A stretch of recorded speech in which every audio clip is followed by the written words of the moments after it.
Welcome to legend TV. నేను మీ అనిల్. ఏదైతే parliament elections వస్తూ ఉన్నాయో, కాంగ్రెస్ గవర్నమెంట్ అనేది మా మీద బట్టగాల్చి మీదేస్తూ ఉంది, అన్ని ఆరోపణలు చేస్తూ ఉందని కేటీఆర్ అని అంటున్నా. దీని మీద మనతో మాట్లాడడానికి సీనియర్ నాయకుడు కేకే మహేందర్ అన్న అయితే ఉన్నారు. అన్న నమస్తే. నమస్తేనా. ఎట్లా చూడొచ్చు అన్న, ఇప్పుడైతే బట్టగాల్చి మీదేస్తున్నారని చెప్తా ఉన్నారు, దాని మీద ఎట్లా చూడొచ్చు? వారు మాట్లాడిన మాటల్లో ఇలా దయ్యాలు వేదాలు వాళ్ళకి ఉంటాయి. ఆ బట్టగాల్చి మీదేయడంలో నిష్ణాతులు వాళ్ళే, వాళ్ళకంటే మించిన వాళ్ళు ఈ తెలంగాణ రాష్ట్ర రాజకీయాల్లో ఎవరు ఉండరు. ఇలా అయ్యా కొడుకు అల్లుడు ఇలా పాప మా తల్లి కవిత గారు జైల్లో ఉన్నారు. వారికి మించిన వాళ్ళు తెలంగాణ రాష్ట్రంలో ఇంకొకరు ఉండరు. ఇలా తిమ్మిని బమ్మిని చేసి బమ్మిని తిమ్మిని చేసి ఇలా ఉన్నది లేనట్టు లేనిది ఉన్నట్టు కట్టుకథలు పిట్టకథలు చెప్పి తెలంగాణ ప్రజలను వంచి అనేక మంది తెలంగాణ విద్యార్థుల యొక్క యువకుల యొక్క ఆత్మ బలిదానాలపైన తెలంగాణ రాష్ట్రం తల్లి సోనియా గాంధీ గారు ఇచ్చిన తర్వాత ఈ తెలంగాణ రాష్ట్రాన్ని 10 సంవత్సరాలు ఏ విధంగా ఒక నిరంకుశ పరిపాలన కొనసాగిస్తూ నియంతృత్వ పరిపాలన కొనసాగిస్తూ తెలంగాణ ప్రజల యొక్క ఆస్తులను ఏ విధంగా దోచుకొని ఇలా దాచుకున్నారో తెలంగాణ ప్రజలందరూ కూడా గమనించారు. కాబట్టే వాళ్లకు బుద్ధి చెప్పి కర్రు కాసి వాత పెట్టి పక్కన కూర్చుండబెట్టినరు. దాంతోనైనా ఇప్పటికి కూడా బుద్ధి తెచ్చుకోకుండా ఇలా మళ్ళీ అవాకులు చెవాకులు వెళ్తూ బట్ట కాల్చి మీదేసిన ఇలా నిప్పులేందే పొగొస్తుందా? ఇలా నువ్వు చేసింది వాస్తవం కాదా? ఇలా నువ్వు చేయంది వాస్తవమైనట్టయితే మరి సిరిసిల్ల వార్ రూమ్ ఎందుకు బయటపడ్డది? సిరిసిల్ల ప్రణీతరావు ఎందుకు బయట అరెస్ట్ అయింది? వాళ్ళ ఒక్కొక్కరుగా అందరు నీదిక్కే, ఎవరిని ఎంక్వైరీ చేసినా నీదిక్కే ఎందుకు వస్తుంది? అన్ని వేలు నీదిక్కే ఎందుకు పోతున్నాయి? అన్ని గొంతులు నీ వైపే ఎందుకు మాట్లాడుతున్నాయి? ఇలా అధికారులు అందరూ కూడా ఇవన్నీ కూడా కేవలం ఇలా వాళ్ళు తప్పించుకోవడానికి మాట్లాడే మాటలు తప్ప వాళ్ళు ఎన్ని మాటలు చెప్పినా తెలంగాణ ప్రజలు నమ్మే పరిస్థితులు లేరు.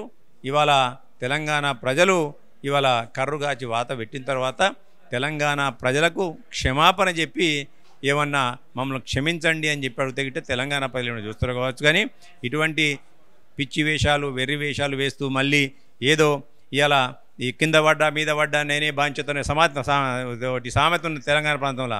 ఇప్పటి కూడా నేనంటే తెలంగాణ ప్రజలు ఎట్టి పరిస్థితులు కూడా నేను క్షమించరు. మీ మాటలు నమ్మే పరిస్థితుల్లో తెలంగాణ ప్రజలు లేరు. ఒకటి ఏదున్నా కానీ లీగల్గా చూసుకోవాలి, కానీ మాటల మీద ఇట్లా చెప్పడం అబద్ధాన్ని 10 సార్లు చెప్తే నిజమైపోదు అన్నట్టు చెప్తా ఉన్నారు కదా.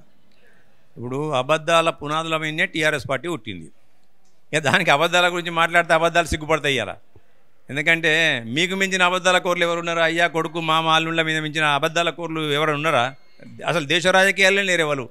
అటువంటి మీరు మాట్లాడితే ఇలా సిగ్గుతో తలదించుకోవాల్సిన పరిస్థితి ఉంటుంది.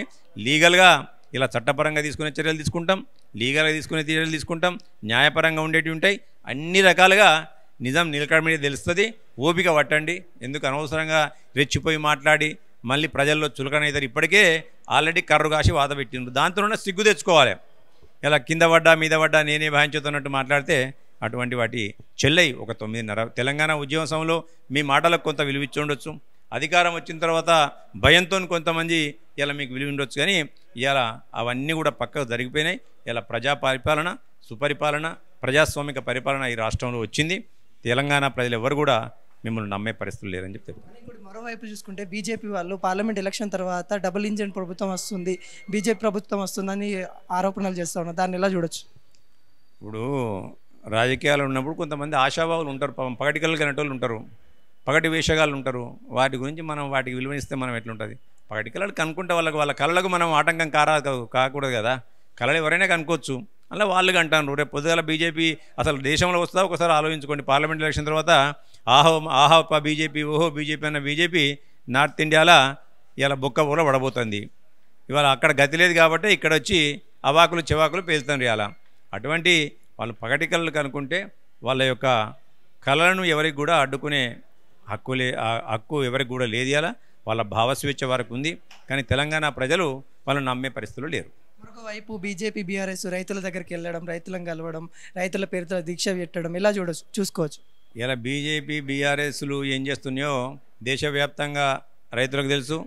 ఈ రాష్ట్రంలో బీఆర్ఎస్ పార్టీ అధికారంలో ఉన్నప్పుడు రైతులకు ఏం చేసిందో కూడా వాళ్ళందరూ కూడా తెలిసి. వాళ్ళ ఉత్తర భారతంలో నల్ల చట్టాలు తీసుకొచ్చి రైతుల పాలిట యమపాశాలు సృష్టించింది బీజేపీ పార్టీ.